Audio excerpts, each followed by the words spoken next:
Hello friends, welcome to the lecture 2 of the admittance bus matrix। पिछले lecture की ना एक बार हाइलाइट्स लेके कोशिश करते हैं। तो मैंने क्या करा था, पिछली बार मैंने एक 4 बस सिस्टम लिया था और उस 4 बस सिस्टम को मैंने बाय नोडल एनालिसिस सॉल्व करा था। नोडल एनालिसिस सॉल्व करने की कोशिश करी थी और नोडल एनालिसिस से सॉल्व करते वक्त मैंने ध्यान रखा था कि मैं इन जनरेटर्स को जो कि हमारे पास कॉम्प्लेक्स पावर के सोर्स है as a current source use करूं, जिसके तहत मैंने जब इनको केसीएल लगाने की कोशिश करी थी और तो फिर जब केसीएल लगाया था और उसके बाद मैंने इसको पूरे कन्वर्ट करा था आई इंटू वाई वी। उसके बाद मैंने क्या करा था, मैंने इसको पूरे को कन्वर्ट करा था आई बस is equal to Y bus into we बस। ठीक है, अब आपको मैंने फिर एक बात बताई थी, मैंने बात क्या बताई थी कि आपका जो आई बस होगा, वो कैसा होगा, वो कैसा होगा, एक कॉलम मैट्रिक्स होगा।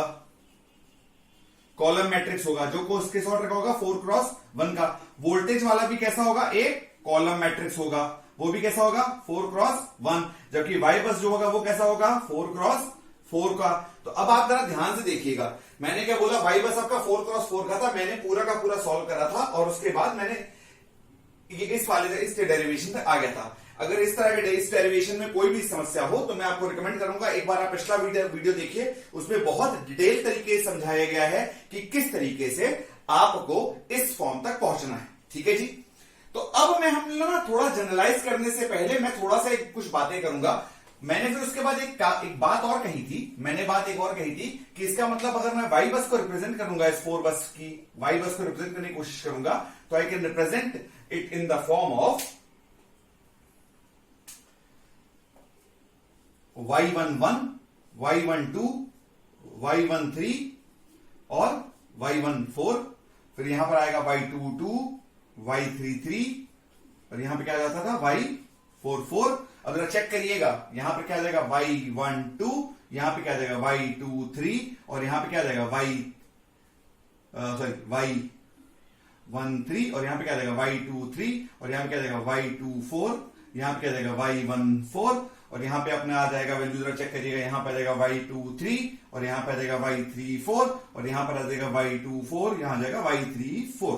जरा मैट्रिक्स अगर चेक करने की कोशिश करिएगा तो आप इस बात पे कह पाएंगे। 2-4 कंक्लूजन है मेरे पास जो कि मैं अब मैं समझाने की कोशिश करूंगा। समझिएगा दोस्तों, पहली जो बात हम लोग ने पिछले टर्म पे भी कही थी मैं उसी को उठाने की कोशिश करूंगा। समझिएगा कैसे करा था मैंने कहा था कि जो डायगोनल एलिमेंट्स होंगे, कौन से होंगे, जो डायगोनल एलिमेंट्स होंगे उसको मैं बोलूंगा फॉर ith बस let's say they R by I. भैया फर्स्ट बस के लिए 1 था, सेकंड बस के लिए 2 था, थर्ड बस के लिए 3 था, तो मैंने कहा बाई आई। इसकी वैल्यू क्या हो जाएगी, इसकी वैल्यू हो जाएगी sigma k is equal to 0 to n। अगर मैं कहता हूं एक n बस सिस्टम है, हमारा 4 बस सिस्टम था तो n की वैल्यू क्या लेके चले थे 4, तो इसकी वैल्यू क्या हो जाएगी y सही है। जरा चेक करिएगा, मैं आपको इससे दिखाता हूं, ये अपना y11 ही तो है, जरा चेक करिएगा। k इज इक्वल टू 0 रखिए 10, k इज इक्वल टू 1 रखेंगे। अच्छा, यहां पर एक लिमिटेशन भी थी, क्या लिमिटेशन थी, that k should not be equal to i। ये जरूरी था, k should not be equal to i। अच्छा, यहां पे कन्वेंशन का ध्यान रखिएगा, वैसे मैं स्मॉल लेके चला था, मगर जब मैंने मैट्रिक्स पूरी बनाई थी मैंने इसको क्या कर दिया था, कैपिटल। हाँ या ना। और दूसरी चीज मैंने बोली थी, क्या बोली थी, yik is equal to minus of yik is equal to yki। ये चीज याद रखिएगा, मैं इसलिए बोलूंगा। ठीक है, इस वाले केस में समझिएगा, इस वाले केस में भी जरा समझने की बात करिएगा। क्या बात करेंगे कि yik, इसके अंदर भी कंडीशन क्या आएगी, k is not equal to i। यही कंडीशन लेके चलेंगे इसमें भी, k is not equal to i, दोनों वाली सेम कंडीशन है। अच्छा, जरा चेक करिएगा, ये जो डायगोनल एलिमेंट्स हैं इनको बोलेंगे self admittance of the bus. क्या बोलेंगे, self admittance of the bus. क्या बोलेंगे, self admittance of the bus. और ये जो ऑफ डायगोनल एलिमेंट्स हैं ये कौन से हो गए, ये वाले हो गए आपके डायगोनल, तो ये कौन से हैं आपके, ये वाले हैं आपके ऑफ डायगोनल। ये जो आपके ऑफ डायगोनल एलिमेंट्स हैं ये क्या बताएंगे, आपको बताएंगे transfer admittance of the bus.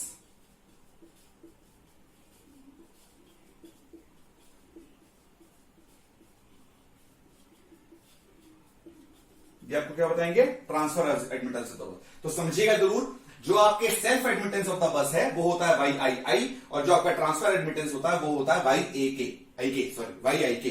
ठीक है, जरा समझिएगा।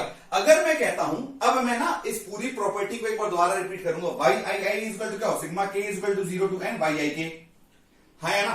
अच्छा, अब एक काम करेंगे, जरा चेक करिएगा। पहले मैं कुछ समझाने की कोशिश करूंगा, इसको जरा देखिएगा। यहां तक कोई दिक्कत तो होगी नहीं, ट्रांसफर एडमिटेंस और सेल्फ एडमिटेंस में कोई दिक्कत नहीं है, यहां तक हम लोग आ गए। अब जरा मैं कुछ बातें करूंगा, जरा समझिएगा। इसके लिए मैं आपसे कहूंगा कि थोड़ा सा ना दिमाग को थोड़ा सा खोल दीजिए, और बिल्कुल बिल्कुल कहते हैं ना, समझिए कि कैसे करा था। पिछला लेक्चर अगर आपने ध्यान से देखा है तो आपको कोई दिक्कत नहीं होगी। अगर if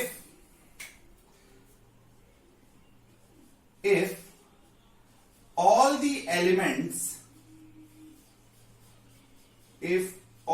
elements of a particular row or a particular column of y bus matrix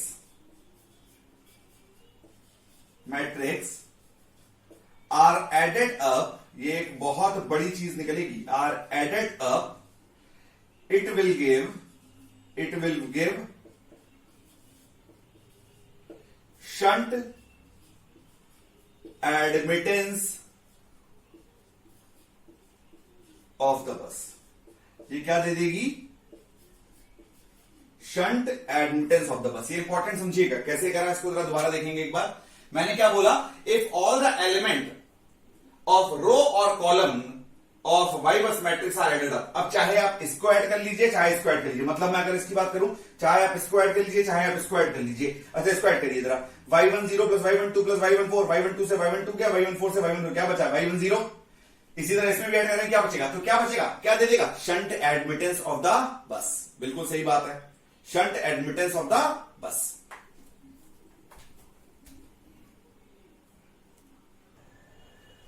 तो ये मैंने क्या बोला कि अगर पर्टिकुलर मैट्रिक्स के रो और कॉलम में से किसी को, या तो आप कॉलम को ऐड कर लीजिए या तो आप रो को ऐड कर लीजिए, इसका जब सम करेंगे तो बच के क्या आ जाएगा, वो आएगा shunt admittance of the bus. यहां तक कोई दिक्कत तो नहीं, इसमें कोई समस्या नहीं होगी। चलिए, बहुत बड़ी बात।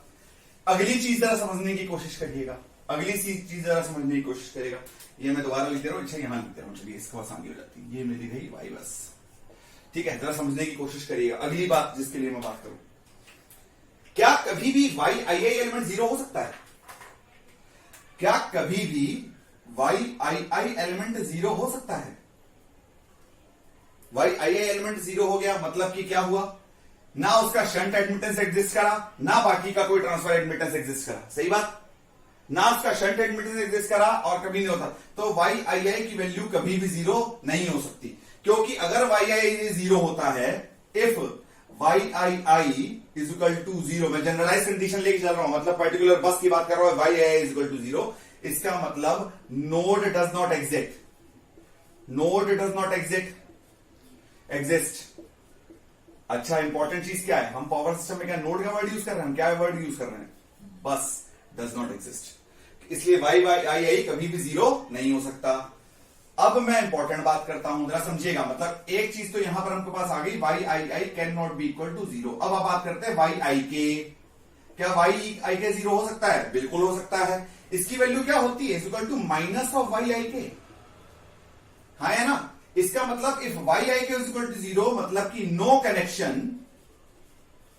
Connection between ith bus and kth बस, no connection between ith bus and kth बस, no connection between ith bus and kth बस। ये इंपॉर्टेंट है ना। मतलब एक पॉइंट तो ये निकल के आएगा कि डायगोनल एलिमेंट जो है, ये डायगोनल वाला ही तो है कि डायगोनल एलिमेंट कभी भी 0 नहीं हो सकता। मगर क्या ऑफ डायगोनल एलिमेंट 0 हो सकता है? हाँ जी, बिल्कुल हो सकता है। वो तब हो सकता है जबकि ith बस और kth बस में कोई कनेक्शन ना हो।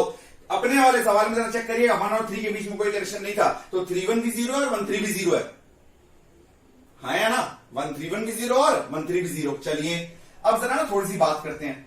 अब सिस्टम क्या होता है, सिस्टम के अंदर कैसा है, सिस्टम के अंदर तो हजारों से लाखों बसेस हैं। सिस्टम के अंदर, हमारे पावर सिस्टम में तो हजारों लाखों बसेस हैं। तो क्या हर नेटवर्क, हर क्या बस एक दूसरे से कनेक्टेड रहेगी? नहीं भाई, जरूरी नहीं है। इसका मतलब यह हुआ हमारी जो वाई बस आएगी, वाई बस वो कैसी हो सकती है? वो हो सकती है स्पार्स मैट्रिक्स। स्पार्स मैट्रिक्स मतलब जिसके ज्यादातर एलिमेंट जीरो हो, जिसके ज्यादातर एलिमेंट जीरो हो। अगर स्पार्स मैट्रिक्स है और ज्यादातर एलिमेंट जीरो तो कैलकुलेशन इजी हो जाएगा दोस्तों। जरा इस बात को समझिएगा, इसीलिए मैं कह रहा हूं Y bus matrix can be a sparse matrix as well, can be a sparse matrix as well, जिसके बहुत सारे एलिमेंट जीरो हो जाएं। ठीक है, अब जरा आगे चलेंगे, जरा पकड़िए। और लास्ट पॉइंट पर अब बात करना शुरू करूंगा, उसके बाद एक छोटा सा न्यूमेरिकल उठाऊंगा। जरा चेक करिए दोस्तों, if I check across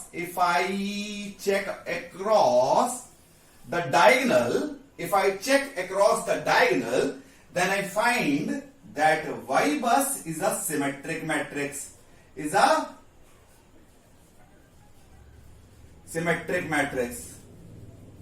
Y bus is a symmetric matrix. ठीक है जी, तो क्या क्या समझ में आ गया? हमने जरा एक बार जल्दी रिपीट करें। हमने वाई बस को क्या बोला? एक सिमेट्रिक मैट्रिक्स है। उसके बाद हमने क्या कॉन्सेप्ट लगाया? हमने लगाया कि एक स्पार्स मैट्रिक्स हो सकती है। उसके बाद हमने क्या बोला? उसके बाद हमने बोला क्या? Y I is equal to क्या था? Sigma k is equal to 0 to n y i k, जहां पे k is not equal to i। और उसके बाद अगला पॉइंट जो निकाला, this should not be equal to 0, this can not be equal to 0 rather. उसके बाद हमने कहा था, क्या बोला था? वाई आई के की वैल्यू क्या बोली थी? वाई आई के की वैल्यू आई थी माइनस ऑफ वाई आई के, और उसको बोला था this can be 0। This can be 0 का मतलब क्या हुआ था? दिस कैन बी 0 का मतलब यह हुआ था कि there is no connection between the ith bus and kth bus. बहुत अच्छा दोस्तों, यहां तक बिल्कुल बात पहुंच गई है। ये अगर सब बातें आपको याद हैं, ये अगर सब बातें आपको याद हैं, तो इसको अब आप समझने की शुरू करिए। तो हम लोगों ने यहां पर हम लोग इसको रब करते हैं, जरा इसको रब करते हैं और जरा समझिएगा। अब जरा समझिएगा, इसका मतलब मैं अब ये लिख सकता हूं I is equal to Y bus into V. गलत तो नहीं है? I is equal to Y bus into V. सही है दोस्तों? चलिए, अब यहां तक किसी को कोई समस्या तो नहीं होनी चाहिए। बहुत ही सिंपल तरीके से हम लोग आगे बढ़ रहे हैं, इसको ज्यादा हम लोग टफ कर भी नहीं रहे अपनी तरफ से। अब मैं एक काम करता हूं, ठीक है? अब मैं एक काम करता हूं, अब मैं एक छोटा सा काम करूंगा और उसी से चीजें समझने का और ज्यादा अच्छी तरीके से। ठीक है, लेट अस कंसीडर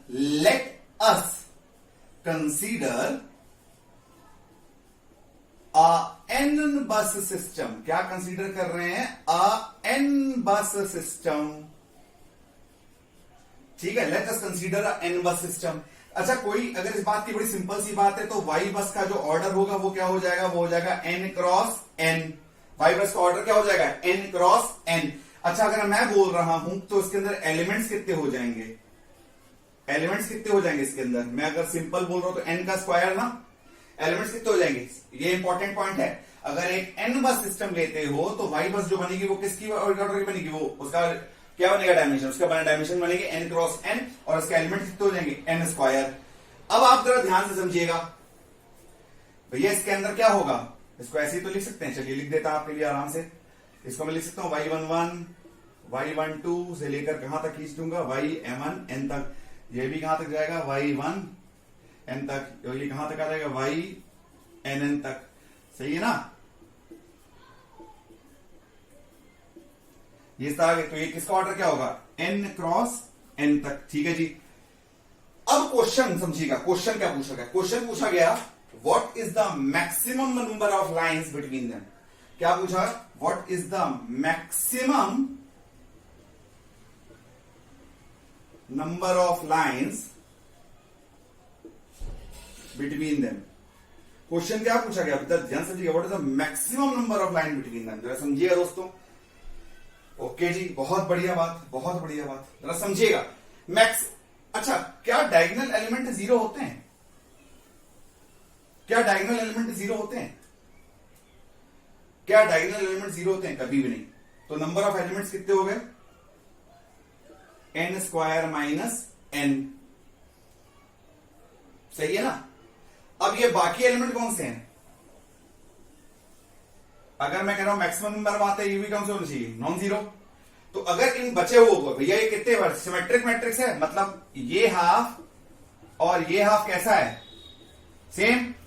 अब ये तो सेल्फ एडमिटेंस है, डायगोनल एडमिटेंस कौन सा है, सेल्फ एडमिटेंस, तो सेल्फ एडमिटेंस को अभी काउंट नहीं ले। ट्रांसफर इंपिडेंस, वही तो ट्रांसफर एडमिटेंस ही तो आएगा दो बसेस के बीच में, क्या आएगा, ट्रांसफर एडमिटेंस। तो अगर मैं कहूं n स्क्वायर माइनस n कर दिया तो ये क्या बचा, ये एलिमेंट्स तो बचे, मगर ये तो दो हिस्सों में डिवाइड है, तो इसलिए मैंने इसको क्या कर दिया, डिवाइडेड बाय 2। ये आप समझिएगा दोस्तों, दोबारा एक बार बात करेंगे। क्वेश्चन क्या दिया गया था, क्वेश्चन समझने की कोशिश करिएगा। क्वेश्चन दिया गया था एक n बस सिस्टम है, एक n बस सिस्टम है, what is the maximum number of transmission lines existing between the buses, what is the maximum number of transmission, what is the maximum number of transmission lines. तो check करिएगा कितने elements, हम लोग किसके बारे में बात करेंगे, हम लोग को काउंट करना है नंबर ऑफ डायगोनल एलिमेंट्स, ये निकालने हैं बस, नंबर ऑफ डायगोनल एलिमेंट, मगर वो तो सिमेट्रिकल है, इसलिए नंबर बाय 2 ये चाहिए हम लोग को। ऑफ डायगोनल एलिमेंट्स की संख्या निकालिए और डिवाइड बाय 2 कर दीजिए, सिंपल सी बात। तो नंबर टोटल एलिमेंट्स कितने थे, अभी हमने निकाला, टोटल एलिमेंट्स कितने थे, n स्क्वायर, और डायगोनल में एलिमेंट कितने होंगे, n, हमें पहले ही पता है, क्या पता है हमें कि yi can not be equal to 0। अगर n नोड एग्जिस्ट कर रहा है सिस्टम के अंदर, तो मतलब n डायगोनल, सबकी डायगोनल की वैल्यू नॉन जीरो होनी चाहिए। तो number of one diagonal element कितने हो गए, n स्क्वायर माइनस n, अब बचा कितना है इसमें से, इसको डिवाइडेड बाय 2। तो maximum number of buses which can exist in a n bus system is n square minus n by 2। ये एक गेट का क्वेश्चन है, ये लग रहा होगा इतना सिंपल सा क्वेश्चन, जरा समझने की बात करिएगा, ये इतना सिंपल सा क्वेश्चन है, गेट में आता है, ठीक है, जरा इसको ध्यान से देखिएगा एक बार। तो मैंने क्या बोला है, n बस का सिस्टम ले रखा है, n बस के सिस्टम के अंदर एलिमेंट्स कितने होंगे, n स्क्वायर। उसके बाद मैंने आपसे क्या बोला कि maximum number of transmission lines निकालिए, तो वो कैसे निकलेगा, नंबर ऑफ डायगोनल एलिमेंट्स को निकालिए, डिवाइडेड बाय 2 कर दीजिए। नंबर ऑफ डायगोनल एलिमेंट्स कितने होंगे, n स्क्वायर माइनस n, तो number of total number of transmission line कितनी होंगी, n square minus n by 2। ठीक है जी, तो आइए दूसरा क्वेश्चन देखते हैं।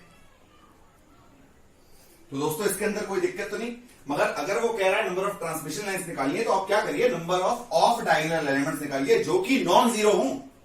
नंबर ऑफ डायगोनल कौन से चाहिए, ट्रांसमिशन लाइंस के लिए कौन से चाहिए, ट्रांसमिशन लाइन के लिए, ट्रांसमिशन लाइन के लिए कौन सा चाहिए, number of non zero of diagonal elements, of diagonal elements. बड़ा सिंपल सा सवाल है, अब आगे शुरू करेंगे। ठीक है, एक क्वेश्चन और लेते हैं, चलिए इसी का तरीका है, क्वेश्चन और लेते हैं। ठीक है, कोई दिक्कत तो नहीं। तो हम लोग को नंबर ऑफ ट्रांसमिशन लाइंस के लिए क्या चाहिए, number of non zero of diagonal elements. ठीक है जी, अब क्या लेना है, अब क्या बोलता है क्वेश्चन, एक और क्वेश्चन लेके चलते हैं, थोड़ा सा ट्रिकी लगेगा, उसके बाद एक सवाल करेंगे जिसके अंदर थोड़ी सी हम लोग बातें वैसी करेंगे जैसे अभी तक करा हुआ है। ठीक है, तो एक क्वेश्चन, एक और क्वेश्चन आया, एक क्वेश्चन और आया,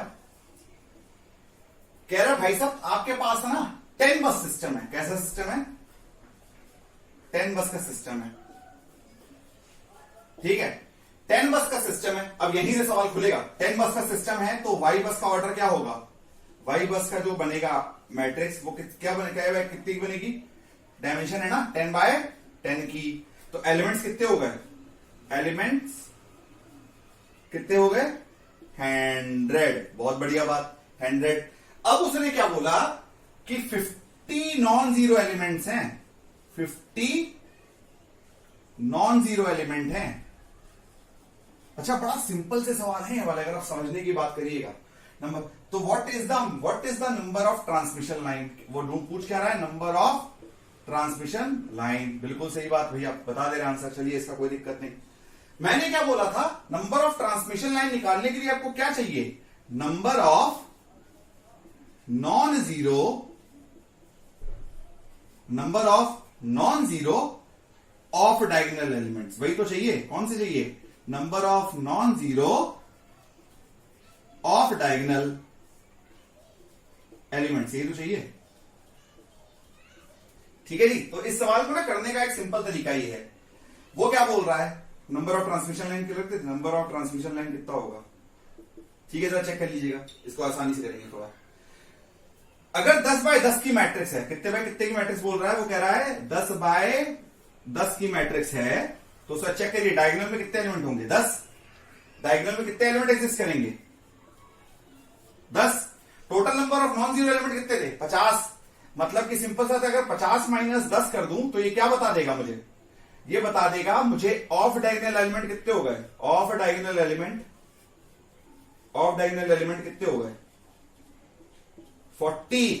समझिएगा, वो बोल क्या, नंबर ऑफ ट्रांसमिशन लाइन निकालनी है। मैंने बड़ा सिंपल से कॉन्सेप्ट रखा। मैंने कहा अगर 10 बाय 10 की मैट्रिक्स है तो चेक करिए, तो यहां पर डायगोनल में कितने एलिमेंट है? 10। और हमें पता है कि वाई बस की मैट्रिक्स के अंदर डायगोनल में कभी भी एलिमेंट जीरो नहीं हो सकता, हमेशा वो नॉन जीरो रहेगा, क्योंकि हमने पहले ही बोला था वाई आई आई, क्या बोला था? Y I I can not be equal to zero, वरना बस एग्जिस्ट नहीं करेगी। सही बात भाई। तो हमने क्या बोला, यहाँ पे आउट डायगोनल एलिमेंट्स की वैल्यू कितनी हो गई? 40/2। अगर ट्रांसमिशन लाइन करेंगे वो क्या होगा? 40/2 कितना हो गया? 20। तो कितनी एग्जिस्ट कर रही है? 20 ट्रांसमिशन लाइन। सिंपल सी बात, कितनी एग्जिस्ट कर गई? 20 ट्रांसमिशन लाइन। इसको अब एक आप पिछले वाले तरीके से करके देखते हैं। मैं फिर से एक बार इसको बताता हूं। वो क्या बोलता है? 50 नॉन जीरो एलिमेंट है। हमने कहा ठीक है भाई, 50 में से 10 तो डायगोनल वाले हो गए ना। बिल्कुल सही। 10 डिवाइडेड बाय 2 तो 40/2 कितना हो गया? 20 ही तो हो गया। मतलब 20 ट्रांसमिशन लाइन एग्जिस्ट कर गई। अब जरा इसको इस तरीके से करते हैं। मैंने क्या बोला? मैंने बोला भाई साहब, अगर 50 नॉन जीरो एलिमेंट है, 50 नॉन जीरो एलिमेंट है, तो 50 नॉन जीरो एलिमेंट के अलावा 50 एलिमेंट मतलब 50 नॉन जीरो एलिमेंट है। वो क्या बोल रहा है? Number of non zero element कितना बोल रहा है? 50 एलिमेंट है कितने? 100। तो जीरो एलिमेंट कितने हो गए? 50। बहुत बढ़िया। चलो जरा, तो हमने आपसे क्या कहा था? हमको चाहिए number of non zero of diagonal elements. हम कैसे करेंगे? नंबर ऑफ एलिमेंट कितने हैं? 100। इसमें से डायगोनल वाले कितने हैं? 10 माइनस जीरो वाले कितने? 50 डिवाइडेड बाय 2 कितना हो जाएगा? आंसर अभी भी चेक करिए, 20 आएगा। तो आप चाहे तो पहला तरीका आजमा लीजिए, चाहे तो दूसरा तरीका आजमा लीजिए। इसमें कोई दिक्कत किसी तरह की किसी को होनी नहीं चाहिए। मतलब आप चाहे पहला तरीका आजमाइए, चाहे दूसरा तरीका आजमाइए, बात वही की वही रहने वाली है। ठीक है जी दोस्तों। तो अपने को समझ में आ गया कि एक सिंपल अगर दे रहा है 10 बस सिस्टम है, 10 बस सिस्टम के अंदर एलिमेंट कितने? 100। वो कहता है 50 नॉन जीरो एलिमेंट है। ठीक है, तो 50 में से 10 तो डायगोनल वाले हैं, तो ऑफ डायगोनल कितने हो गए? 40/2 करता कितने आ गए? ट्रांसमिशन लाइन की वैल्यू आ गई। मैंने दूसरा तरीका आजमाया। मैंने कहा 50 नॉन जीरो है, तो जीरो एलिमेंट कितने होंगे? 50। मैंने कहा चलो काम करते हैं, 100 में से 10 कौन से गए? डायगोनल वाले। बचे 50 कौन से गए? Non zero. तो नंबर ऑफ ऑफ डायगोनल जो कि नॉन जीरो है वो कितने हो गए? 40/2 कर दिया, कितना आ गया? 20। आंसर तो वही है ना। ठीक है जी, कोई दिक्कत तो नहीं। इस तरह के क्वेश्चंस आते रहते हैं गेट के अंदर। और मैं अब AKTU की बात अगर मैं करूं या आपके यूजी एग्जामिनेशंस की बात करूं, तो इस तरह के छोटे छोटे सवाल 2 नंबर या आजकल शॉर्ट क्वेश्चन टाइप का ट्रेंड जिस तरह चल रहा है, कोई पूछना कोई बड़ी बात नहीं है, क्योंकि पावर सिस्टम एनालिसिस का क्वेश्चन थ्योरेटिकल रिस्पेक्ट में थोड़ा कम ही आता है। समझ रहे हैं ना? कोई आपसे ये थोड़ा ना कहेगा बस एडवर्टाइज निकालने का फॉर्म मेथड समझेगी। वो आपको ऐसे ऐसे छोटा छोटा सवाल दे देगा, या तो जैसा मैं अगला सवाल अभी कराने वाला हूं वैसा वो कुछ दे देगा। ठीक है, चलिए दोस्तों सवाल शुरू करते हैं। क्वेश्चन क्या था? क्वेश्चन दिया गया है इस तरह का। क्वेश्चन कैसे दे रहा है? क्वेश्चन दे रहा है वो कुछ इस तरह का देने की कोशिश कर रहा है। वो कह रहा है सिस्टम के अंदर 3 बसेज हैं। मैं थोड़ा छोटा बनाता हूं जिससे कि कैलकुलेशन हो जाए। कहता सिस्टम में 3 बसेज हैं और इन 3 बसेज से पहले ट्रांसफार्मर लगा हुआ है,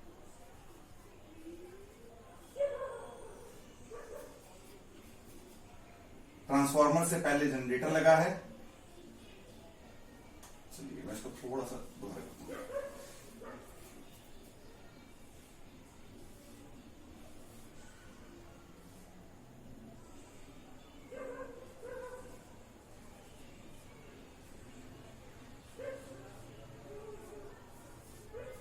जनरेटर लगा हुआ है,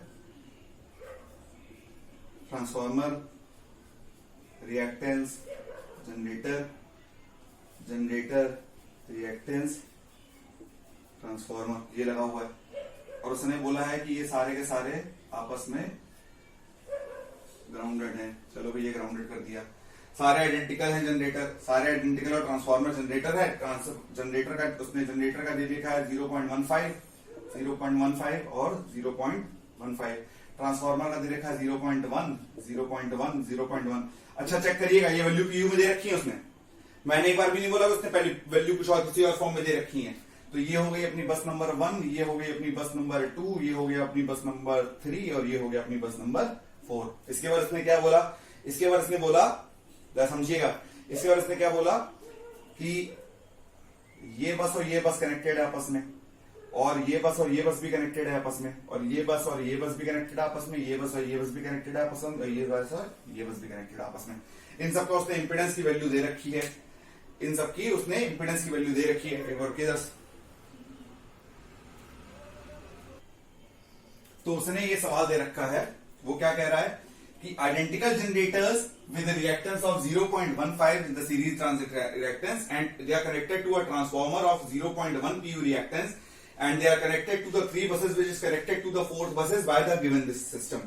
तो उसने क्या करा, वो उसने ये सब जो दे रखा है, रिएक्टेंस दे रखा है। अब काम करना शुरू करो। मैंने पहली चीज जो आपको बताई है वो क्या बताई है, हम लोग ऐसे ही बनाएंगे पूरे सिस्टम को। हमने जो पहली चीज बताई है वो क्या बताई है, मैंने क्या बोला, मैंने कहा पहली बात तो मैंने क्या बोला कि कॉम्प्लेक्स पावर का जो सोर्स होगा that should be a current source. उसको क्या होना पड़ेगा, current source, that should be a current source. हाँ है ना। एक काम करता हूं मैं, जरा मैं ना इनकी वैल्यू चेंज कर देता हूं। इसकी वैल्यू क्या देखी, इसकी वैल्यू क्या दे रखी है उसने, देखिए 0.1, यहां पर रिएक्टेंस डायग्राम तो बन रहा है 0.1 और ये बन गया 0.1। अब आप चेक करिए, मैं जनरेटर को बोला मैंने करंट सोर्स होना चाहिए, तो मैं बोल रहा हूं इसकी वैल्यू क्या हो जाएगी 0.25। क्या बोल रहा हूं, इसकी वैल्यू क्या हो जाएगी 0.25। हाँ बिल्कुल सही, ऐसे ही तो रखेगा 0.15 लिख दे जनरेटर वैल्यू। अब मैंने क्या बोला, इसको आपको बनाना क्या है, एक करंट सोर्स बनाना है आपको उसको। अब करंट सोर्स बनाते ही जो इसके पैरेलल आएगा वो क्या हो जाएगा, ठीक है जी, करंट सोर्स बन जाएगा। करंट सोर्स की वैल्यू बनाते ही क्या बन जाएगा, करंट सोर्स की वैल्यू क्या बन जाएगी, इसके अंदर चेक करिए, इसकी वैल्यू क्या बन जाएगी, इसकी वैल्यू क्या बन जाएगी, अब बताइए। इसकी वैल्यू बन जाएगी 1/0.25, 0.15 प्लस 1 की वैल्यू कितना 0.25, इसकी वैल्यू क्या हो जाएगी 4। जे ये था तो ये क्या आ जाएगा -J4, -J4। गलत तो नहीं है, जरा चेक कर लीजिएगा, जरा चेक कर लीजिए इसको कैसे करा।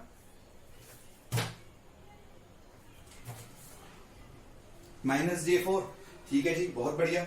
तो इसका मतलब ये है कि मैं इस सिस्टम को अब मैं रिप्लेस करूंगा, मैं जहां जहां अब मैं ब्लू पेन यूज करूंगा, इसका मतलब मैं रिएक्टेंस में कन्वर्ट कर रहा हूं, ठीक है जी।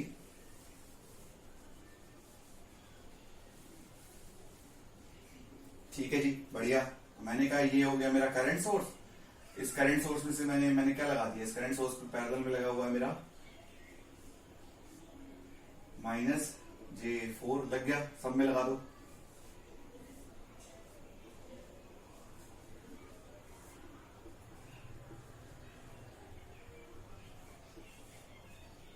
ये ऐसे हो गया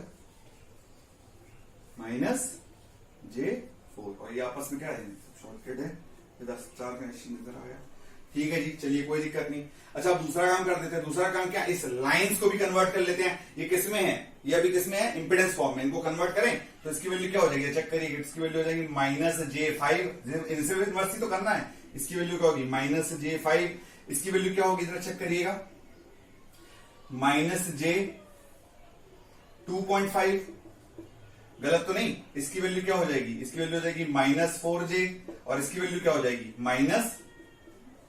-J8, सही है, गलत तो नहीं, ठीक है जी। जरा चेक कर रहे, अब आगे हम लोग चलेंगे। मतलब मैंने क्या करा, पहला पॉइंट मैंने क्या करा, मैंने जनरेटर के वोल्टेज सोर्स को था, वोल्टेज सोर्स को किसमें कन्वर्ट कर दिया, करंट सोर्स में। भाई एक चीज तो मैं बताना मिस कर गया, ये वोल्टेज सोर्स को जब आप करंट सोर्स में कन्वर्ट करते हो तो उसको क्या बोलते हो आप, नॉर्टन इक्विवेलेंट, हाँ या ना, क्या बोलते हैं इसको, नॉर्टन इक्विवेलेंट। तो बेसिकली आपने सिस्टम का नॉर्टन इक्विवेलेंट निकाला, सिस्टम का क्या निकाला आपने, नॉर्टन इक्विवेलेंट। तो पहला स्टेप आपका क्या है, आपने सोर्सेस का नॉर्टन इक्विवेलेंट निकाला।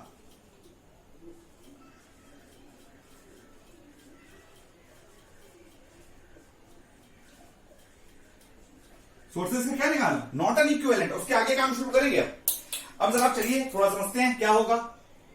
अब मैट्रिक्स बनाना शुरू करते हैं, सीधा आसान होगी। अच्छा मैट्रिक्स कितने बाय कितने की बनेगी, मैट्रिक्स कितने बाय कितने की बनने वाली है, चेक करिएगा। मैं जल्दी जल्दी बनाऊंगा, थोड़ा सा मैं उम्मीद करता हूं आप लोग को समझ में आ गया होगा, तो इसलिए अब आगे बढ़ते हैं। वाई बस की वैल्यू क्या बनेगी, मैट्रिक्स बनेगी, कितनी बसेस हैं, 4x4, मैट्रिक्स कितनी है 4, बसेस कितनी है 4, तो 4x4 की मैट्रिक्स बनेगी, हाँ है ना।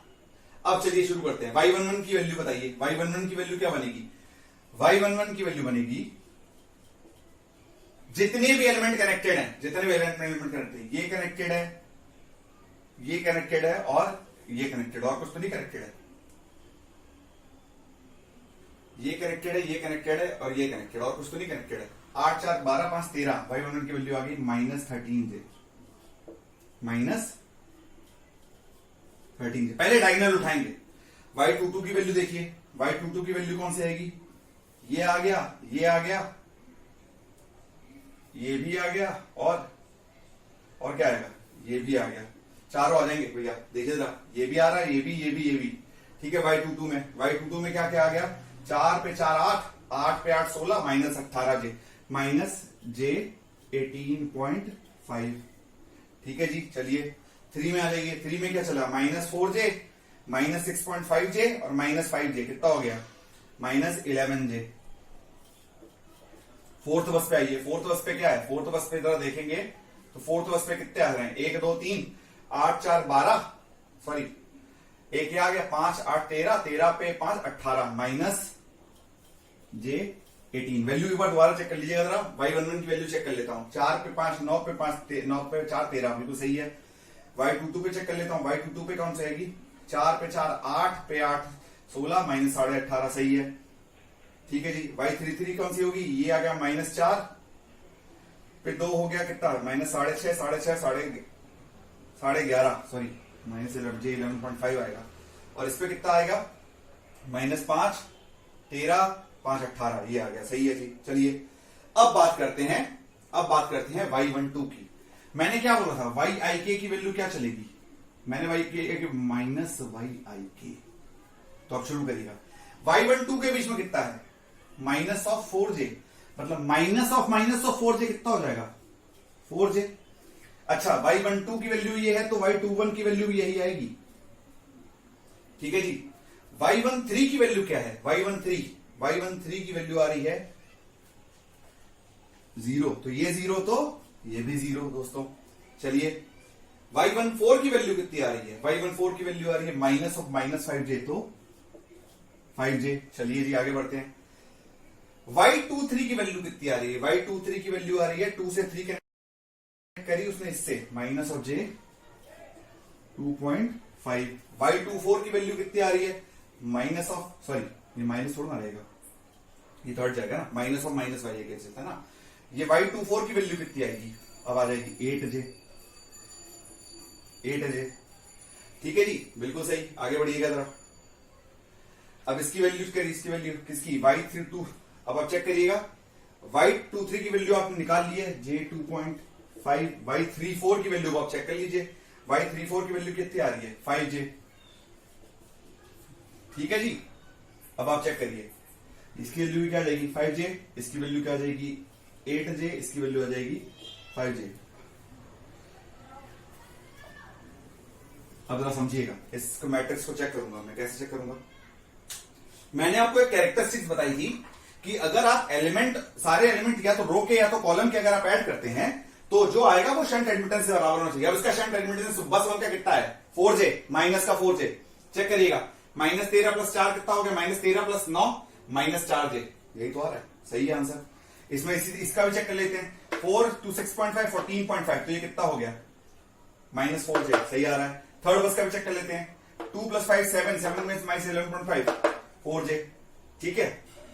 इस बस का चेक करिएगा, 8 5 13 5 18 0, भैया इसमें तो कुछ है नहीं जनरेटर में, तो इसका शंट एडमिटेंस 0 है ना, ठीक है जी। तो इस तरह के क्वेश्चंस आने हैं एडमिटेंस बस मैट्रिक्स में, और कुछ नहीं आना मेरे ख्याल से। एडमिटेंस बस मैट्रिक्स के अंदर अभी इससे ज्यादा और कुछ नहीं आता, बाकी अब लोड फ्लो इक्वेशन जब बनेगी ना तब उसको सेट करेंगे। मगर अभी मैं आपके लिए एक बड़ी इंपॉर्टेंट बात जरा कंप्लीट करके जाऊंगा। यहां से हम लोग ने जब मैट्रिक्स बनाते हैं, हम लोग जब मैट्रिक्स बनाते हैं, मैं काम करता हूं, मैं एक 4 बस की मैट्रिक्स बनाऊंगा। हम लोग क्या बोलते हैं, I1, I2, I3, I4 is equal to Y11, Y12, Y13, Y14, वापस सेट कर देता हूं, Y12, Y13, Y14, Y22, Y33, Y44 set करूंगा, पूरी एलिमेंट को सेट कर रहा हूं। अच्छा, मैं पूरी नहीं लिख रहा हूं क्योंकि मुझे सिर्फ पहले रो मतलब है V1, V2, V3, V4, यही तो है। जरा चेक करिएगा। अब मैं लिखूं I1 की इक्वेशन तो लिखवाइए मुझसे। I1 की इक्वेशन क्या बनेगी, Y11 V1 plus Y12 V2 plus Y13 V3 plus Y14 V4, यही तो आएगा। मतलब चेक करिए, मैं इसकी जनरल इक्वेशन लिख रहा हूं। I will write that for ith बस the current at the ith bus can be given by this equation now. Sigma yik vk, where k is equal to 1 to n. Check कर लीजिएगा इस equation को जरा। General equation है। अगला chapter, अगला lecture जो भी है वो यहीं से शुरू होगा। लोड फ्लो में अगर आपको ये इक्वेशन आपसे नहीं समझ में आ रही तो सब गड़बड़ हो जाएगा। चेक करिए कैसे। मैं आई की वैल्यू 1 रखवाइए मुझसे, आप आई की वैल्यू 1 रखवाइए। कैसे होगा, आई की वैल्यू 1 रखो, I1 is equal to 1 V1, 2 रखेंगे के की वैल्यू तो 1 2 V2, यही इक्वेशन है। चेक करिएगा। तो दिस इज द जनरल